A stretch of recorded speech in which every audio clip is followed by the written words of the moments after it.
नमस्कार बालमित्रांनो, bridge course इयत्ता 7वी विषय हिंदी, दिन 31वां, क्षेत्र भाषा विकास, कौशल वाचन लेखन। बच्चों, आज की कृति पत्रिका में हमें चित्र का निरीक्षण करना है और दिए हुए चित्रों का उचित क्रम लगाना है। बच्चों, इस चित्र को गौर से देखो।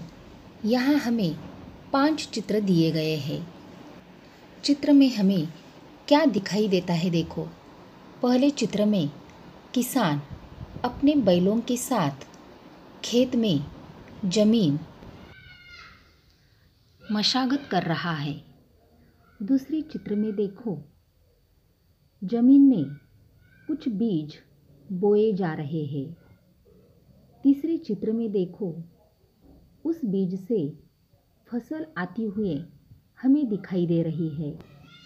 चौथे चित्र में देखो, कुछ किसान पकी हुई फसल को काट रहे हैं। और पांचवें चित्र में देखो, किसान उस काटे हुए फसल को धान्य अलग कर रहे हैं। बच्चों, आप किसान के बेटे या बेटी हो तो आपको इन सब के बारे में जानकारी होगी। किसान खेत में सबसे पहले ज़मीन की मशागत करता है। मशागत करने के बाद ज़मीन में बीज को अच्छी तरह से बोता है।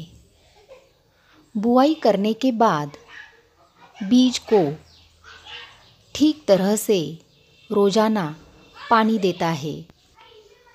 अच्छी तरह से देखभाल करने के बाद खेत हरे भरे फसलों से लहराता है।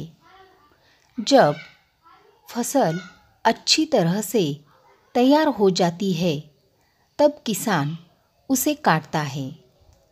काटने के बाद तैयार हुई फसल से वह धान्य अलग करता है।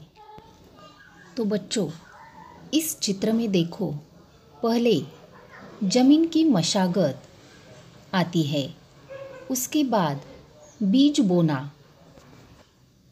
उसके बाद बीज से छोटे छोटे रोप तैयार होते हैं।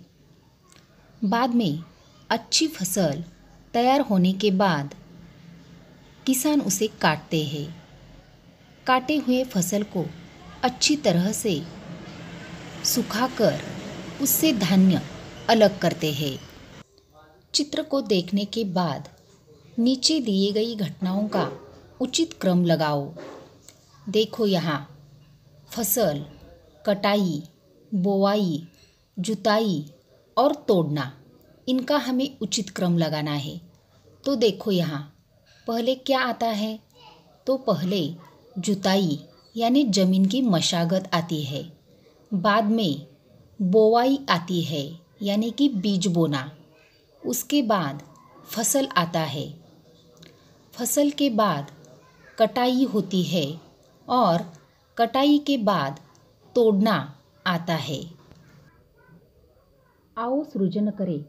इसमें क्या कहा है देखो। गमले में कुछ सब्जियों के बीज बोकर उस पौधे का निरीक्षण करो। तो बच्चों, आप अपने घर में गमलों में कुछ सब्जियों के बीज बोओ। बाद में जब उससे पौधे निकल आएंगे तो उसका निरीक्षण करके तुम्हें अपने नोटबुक में उसके बारे में जानकारी लिखनी है। अब हम हिंदी कृति पत्रिका का दिन 32वां देखेंगे। क्षेत्र भाषा विकास, कौशल लेखन वाचन। बच्चों, इस कृति पत्रिका में हमें चित्र वाचन करना है। चित्र वाचन करने के बाद उसे अपने शब्दों में कहानी लिखनी है और कहानी को उचित शीर्षक देना है। बच्चों, यहाँ तुम्हें चित्र दिया गया है। उस चित्र का गौर से निरीक्षण करो। चित्र में तुम्हें क्या क्या दिखाई देता है देखो। पहले चित्र में हमें एक चित्रकार चित्र बनाते हुए दिख रहा है। दूसरे चित्र में देखो, चित्रकार के सामने एक बाग है। तीसरे चित्र में भी चित्रकार बाग का चित्र बना रहा है। चौथे चित्र में देखो, चित्रकार चित्र बना रहा है और बाग उसके पीछे मुंह घुमाकर बैठा है। पांचवें चित्र में देखो, चित्रकार नाव में बैठकर जा रहा है। छठे चित्र में हमें सिर्फ चित्रकार दिखाई दे रहा है। तो इस चित्र को देखकर हमें कहानी लिखनी है। अब आपके समझ में आया होगा कि कहानी कैसी होगी। तो चलो हम कहानी लिखते हैं।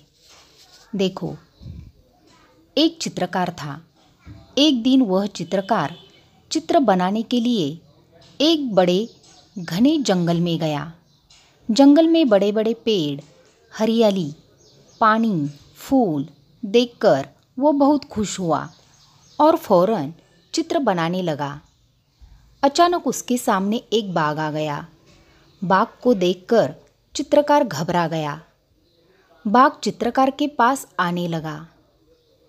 वो उसे मारकर खाने ही वाला था कि चित्रकार को एक तरकीब सूझी। चित्रकार ने बाघ से कहा कि वह एक चित्रकार है। यदि बाघ उसे एक मौका दे तो वह उसका एक सुंदर चित्र बना देगा। इसके बाद बाघ उसे चाहे तो खा सकता है। बाघ को चित्रकार की बात पसंद आई। वह चित्र बनवाने के लिए तैयार हुआ। थोड़ी ही देर में चित्रकार ने बाघ की आधी तस्वीर बना ली। उसने अपनी योजना के अनुसार बाघ को कहा कि उसकी आधी तस्वीर बन चुकी है। यदि वह पीछे की तरफ मुड़कर बैठ जाए तो शेष चित्र भी पूरी तरह तैयार हो जाएगा। बाघ चित्रकार की बात मान गया और वह पीछे की ओर मुड़कर बैठ गया। इसी बीच चित्रकार उचित मौका देखते हुए नदी में मौजूद एक नाव पर सवार होकर भाग निकला। इधर बाघ को कुछ आहट मिली तो उसने पलटकर देखा तो चित्रकार गायब था। चित्रकार ने नदी के बीच में जाते ही राहत की सांस ली और खुशी खुशी अपने घर चला गया। बच्चों, इस कहानी से हमें यह सीख मिलती है कि संकट के समय धैर्य और बुद्धिमानी से काम लेना चाहिए। और इस कहानी को हम शीर्षक देंगे चतुर चित्रकार। तो बच्चों, यह कहानी आप अपने नोटबुक में लिखो। कहानी लिखने के बाद हमें यहाँ कुछ सवाल दिए गए हैं। देखो, चित्रकार किसका चित्र निकाल रहा था? तो इसका आंसर क्या आएगा? चित्रकार शेर का चित्र बना रहा था। दूसरा सवाल देखो, शेर को देखकर वह भाग गया डैश। तो यहाँ क्या आएगा? शेर को देखकर चित्रकार भाग गया। आओ सृजन करें। इसमें क्या लिखा है देखो। निम्नलिखित शब्दों के आधार पर कहानी लिखो। तो बच्चों, यहाँ हमें कुछ शब्द दिए गए हैं। कौन से शब्द है देखो? पेड़, गांव, नदी और बंदर। तो इन शब्दों का आधार लेके हमें कहानी बनानी है। तो चलो हम कहानी लिखते हैं। कहानी का शीर्षक है चतुर बंदर। एक गांव में नदी के किनारे एक पेड़ था। उस पर एक बंदर रहता था। एक दिन वह नदी के किनारे खेल रहा था। अचानक एक मगर ने उसे पकड़ लिया। वह उसे खींचकर पानी में ले गया। बंदर ने उससे पूछा, तुम क्या चाहते हो? मगर ने कहा, मैं तुम्हारा कलेजा खाना चाहता हूँ। बंदर चालाक था। उसने कहा, अरे भाई, पहले बताना था ना। मैं अपना कलेजा तो पेड़ पर ही रखाया हूँ। अगर तुम मुझे उस पेड़ के पास ले चलो तो मैं अपना कलेजा ले आऊँ। मूर्ख मगर बंदर को अपनी पीठ पर बैठाकर किनारे तक ले आया। बंदर उछलकर पेड़ पर चढ़ गया, फिर वह वापस नहीं आया। इस तरह चतुर बंदर ने अपनी जान बचाई। सच है, संकट में चतुराई से काम लेना चाहिए। बच्चों, चतुर बंदर की यह कहानी आप अपने नोटबुक में लिखो।